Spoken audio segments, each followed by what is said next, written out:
Hello everyone, so this is Law and Order True Crime episode 4. I know I'm missing also episode 5 and then episode 6 coming on tonight.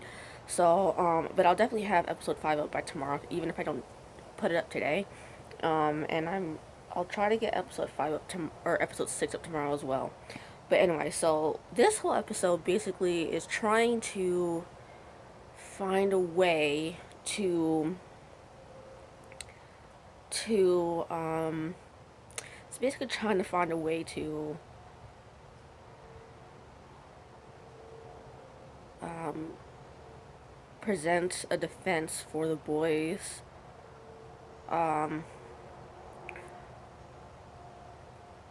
that sexual abuse that they um, that they endured over the years is what finally caused them to kill their parents, because now they're definitely saying they killed their parents, um, and they're definitely saying they killed their parents now, when before they weren't. So basically, this whole episode is about that. Um, so and Leslie and her defense team are just trying to find definitive proof that they were sexually they were sexually abused and raped and all that.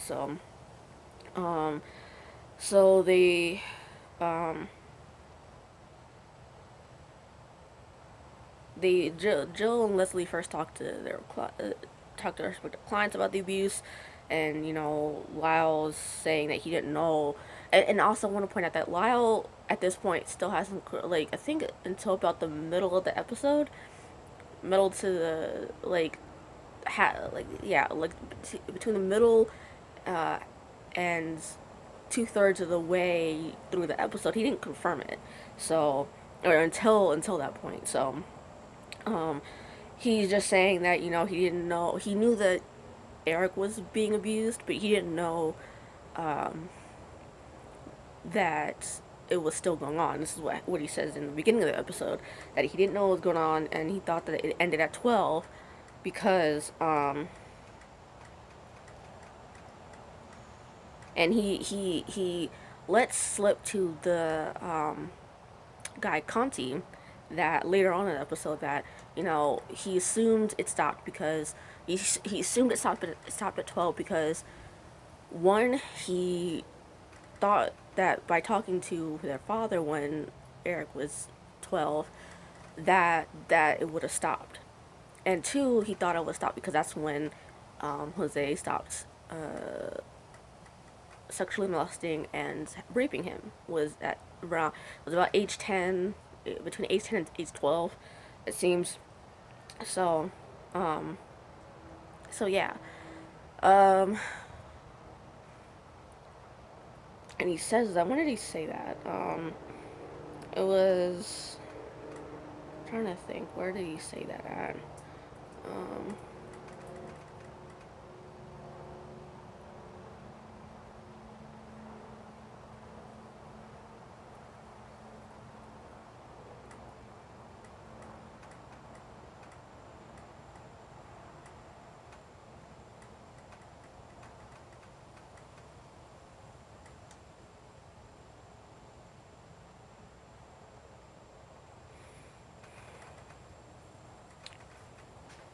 I can't find it. You see, when did he? I'm trying to figure out where he said that at, or when he said that. I'm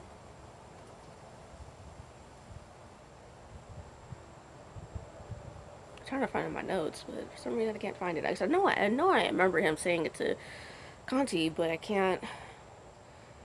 Because I remember seeing the scene when that happened. I just can't. And I remember writing it down. So. Um, oh, there it is. Okay. This was sometime after December 8th, 1992 was when he said it. Um, so But anyway, and I also wanna say that this spans about like 2.5 years, because um towards the beginning of the episode, we see that it's August 15th, 1990, and then it ends sometime after December 8th, 1992. So it covers at least a good 2 years and like 3 months, 2 3 months, 2 years, 2 3 months, somewhere around that time period. It covers that much. So anyway, so we also see that the detectives find the missing car that they've been looking for this entire time, and it's in New Jersey. But when they do find it, they don't have any physical evidence on it, because it's been a while since both both the murders and the boy's arrest. So now they don't have any evidence anymore, at least not on the car. Um, so, like I said, this entire episode is basically trying to corroborate what the boys were saying the entire time. Um, so one of the things that they do is they go to uh, they talk to several people, and one of them is Eric's former teacher at Beverly Hills High School, and she's like, well, Eric had this talent for and passion for acting, but the fact that Jose never wanted him to pursue it um, was just um, was concerning to her. Um, and we find out during this conversation that Eric has dyslexia, um, but it was never disclosed to that particular high school, because it was diagnosed years before, but it was never revealed to them um, until um, until obviously after the fact, after he got to the high school and spent some time there. Um, so the doctor that I think the doctor that diagnosed Eric with dyslexia is Dr. Summerfield, and so Lizzie talks to him, and finds out that Kitty also was seeing him on a regular basis as a client, um, and she basically, in a cryptic sort of way, said that there were 6 secrets in the house. Um, so basically, it's like she's basically kind of confirming it in a roundabout way without actually saying the words verbatim that Eric was being sexually abused. Um,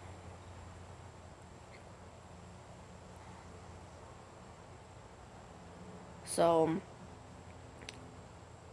a little later, the team is finding out that nobody really knew about the abuse.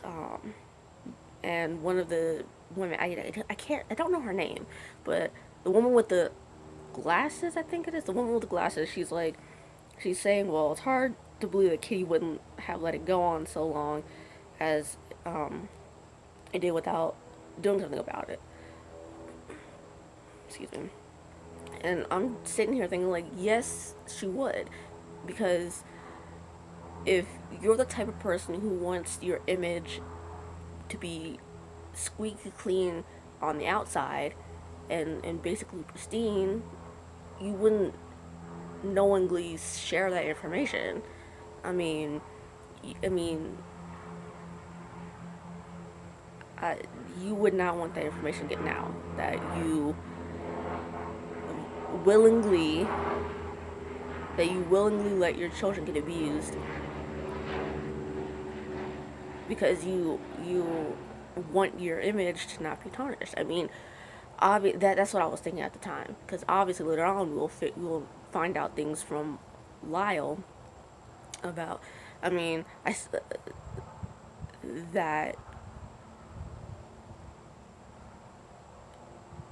that we'll find out information based off of what he says, but I still think this is still, like, my theory is still a viable option, is that she didn't want her image to be tarnished.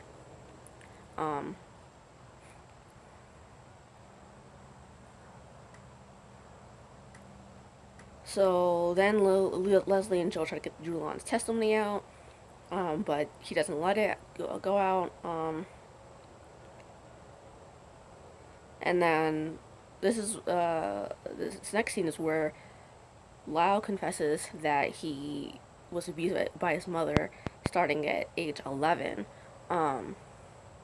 So, yeah, that could be, both the fact that she was abusing him and the fact that she didn't want her image to be tarnished or could be, that could be, both of those reasons are, could coexist at the same time. Because I really do think that she just didn't want her image to be tarnished and her name to be ruined or anything. I really do believe that she didn't want that to happen, because it just, I mean, and plus she didn't want to get caught, so she didn't want to get caught either. So,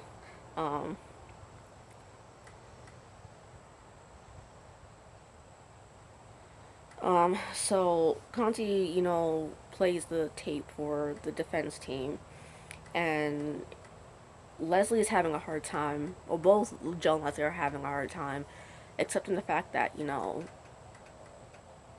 he's telling the truth. Like, they feel like he could be lying, and because the stories don't necessarily match up. And, well, Conti's like, well, just because they don't match up doesn't mean that they aren't true. And that maybe, just maybe, the whole story isn't coming out yet.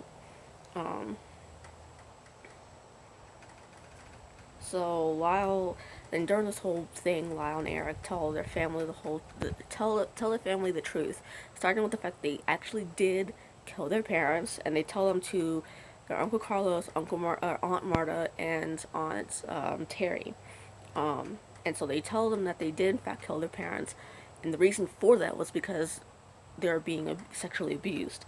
Carlos immediately doesn't buy it and demands to leave. Marta is basically the voice of reason, and says, well, let them, speak and tell the story. And Terry's just over there crying her eyes out. She's not even saying a damn word. Well, I think she's saying something, but it's like in Spanish, I think. So, but she really isn't saying anything to the boys at all. She's not even addressing the issue. She's just crying her eyes out, saying, "Oh my God, why?" Like, basically, that's what she's. It's just like,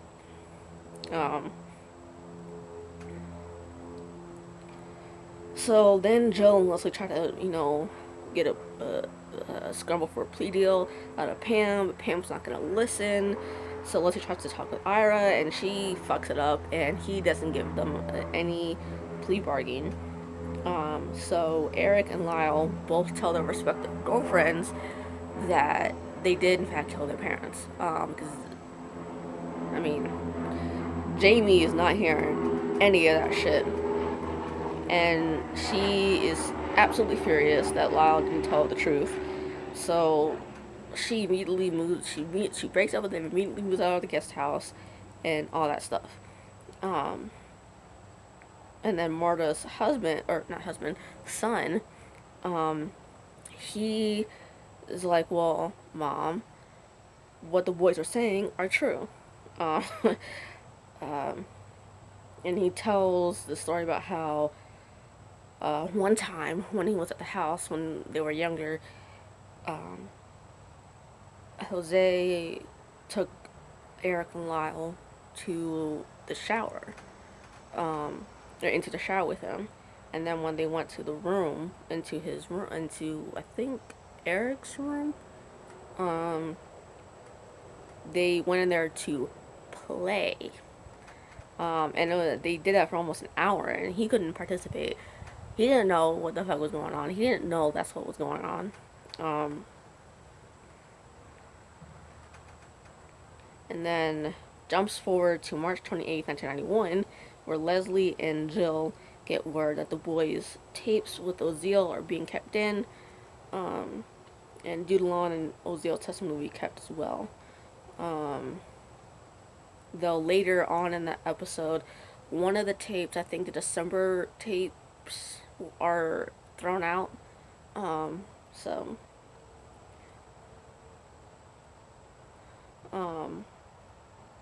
Oziel's like, well, Dudalon's fucking crazy. She doesn't know what the fuck she's talking about. Basically saying she needs to be locked up in the mental institution because she's just all kinds of fucking crazy.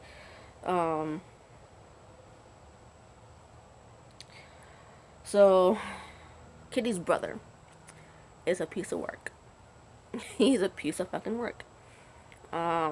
His name is Brian, by the way, and he's like, well, when Jose died, the the state automatically went to Kitty, before she died, and then once she died, the the um the the estate automatically goes to us. And it's like, what is that really what you're worrying about right now? Like, I mean, yeah, aren't you just, shouldn't you be worried about trying to get the killers in jail and keep them there for a while, even if they are your nephews? Like, I mean, I mean, shouldn't you be worried about that instead of fucking the estate? I mean, and Joan is like, basically gives like, shuts their ass up and makes them leave. Then we find out from her daughter that when she spent the summer at the Menendez house when she was 15, she was told by Lyle what Jose did to him, and so she tried to tell Kitty, but Kitty said it wasn't true, and then took Lyle into her room, and thus never talked about it again. Leslie is, well, not really happy about it because it's all hearsay, even if Lyle confirms it, because there was no independent source that could 100% corroborate it, because people are biased. That's just the nature of humans, that they're just biased. So, there's no independent, source, like a videotape or a video recording or a tape recording of this whole conversation. So that's what I assume. Then it jumps to May 13th of 91, where Boudreaux is having a hard time grappling with the fact that he has to testify because he doesn't want to betray Lyle's trust because they both shared a lot with each other. One of the things that they shared with each other was the fact that Boudreaux told Lyle first that he was sexually abused when he was young, and then Lyle said the same exact thing to him back.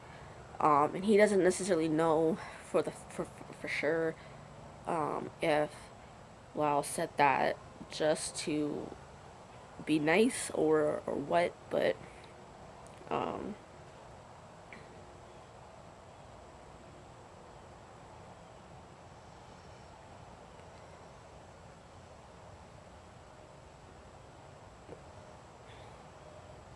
so on November 27th of that year, that's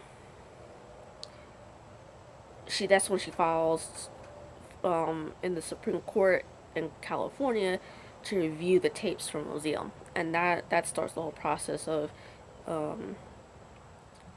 getting the December tapes, I believe, to be thrown out. Yeah, the December 30th tape to be thrown out. And when they find out that tape is thrown out, they also find out that Eric's confession stays in. So,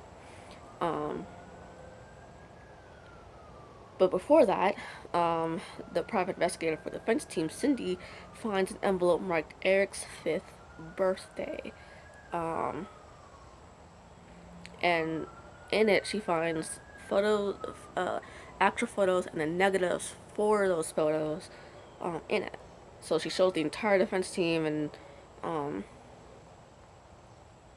it's confirmed that it's them because she looked at photo of the boys at the beach and compared the she compared the birthmarks uh, to the ones that are on the picture, because the picture doesn't actually show faces; they just show the torso and like pretty much like from the neck down. So, but she confirmed it by birthmarks on the body, so in the pictures. So, um,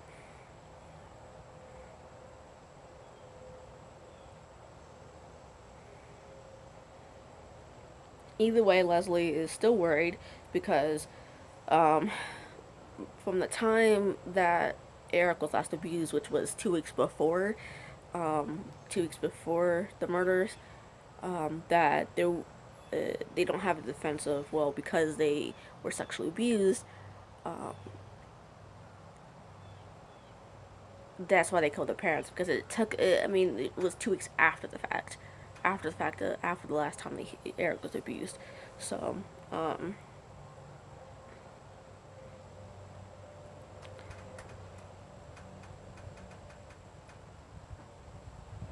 um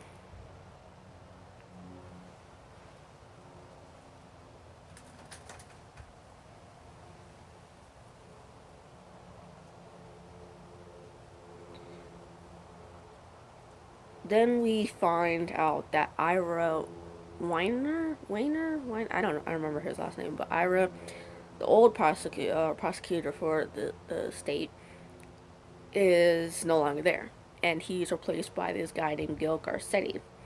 And so basically, he doesn't want to lose another case like because the Rodney King case, and the McMartin case, because as we saw earlier in I think the last episode, they retried the McMartin case where they were sexually abusing kids in the preschool or elementary school or something like that, and they got let off. The woman the first time and the guy both times, that he was charged and prosecuted. And then Rodney King, he got his attackers um, got let off without ever being uh, found guilty of the crime. So he wants to make sure that the jury finds or can see that these boys are rich punks and everything. So, or the rich punks that they are, basically. Um,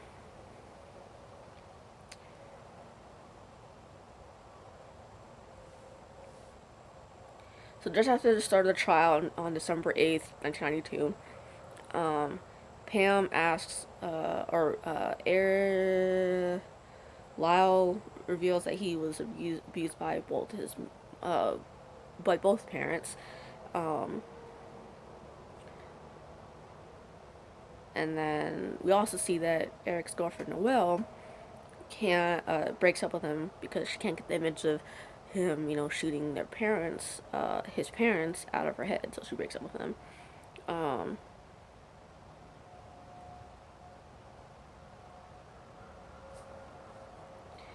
uh,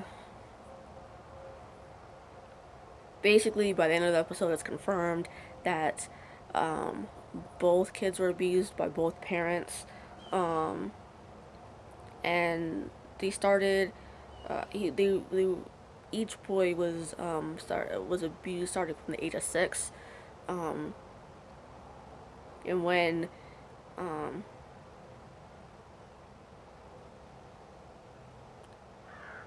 when Lyle was 10, that's when it stopped, and then so Jose turned his attention to Eric.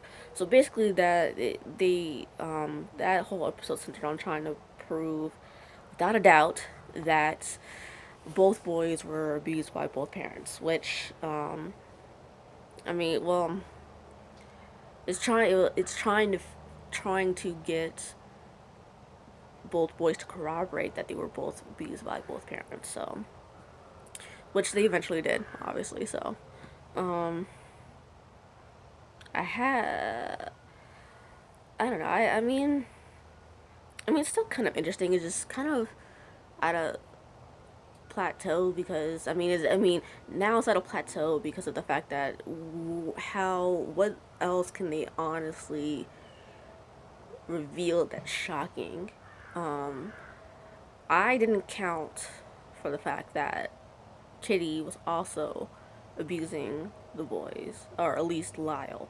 I wasn't. Not that I don't believe it. It's just I didn't expect that to happen. I didn't. I didn't. I guess I didn't. I could definitely see how she would. I mean, because there are sick people in the world, so I guess I'm not that surprised. Just that they act that's where it all was. I don't know. It's just weird. um. So yeah. Um. We'll definitely have. Definitely still interested in this show. I know I know I haven't been, you know, completely still like I haven't been putting up the episodes every week. Um, but I still like it so far. Um, and I think Chicago Med comes on this week, I believe. I'll definitely look confirm to see if it's actually coming up this week because I think I saw something where Chicago Fire and Chicago Med at the very least were doing a crossover, and I think they might be putting Chicago PD together with it. So, if that's the case, then I will at least kind of touch on the other two episodes, um, the other two episodes, like or at least reference them, if that's the case. Because I think I saw, because the only reason I'm bringing that up is because of the fact that I heard something about, like, Chicago one day or something like that. Because when they usually say, like, one, hashtag, like, one day with, those, that series, that usually means there's a crossover, so.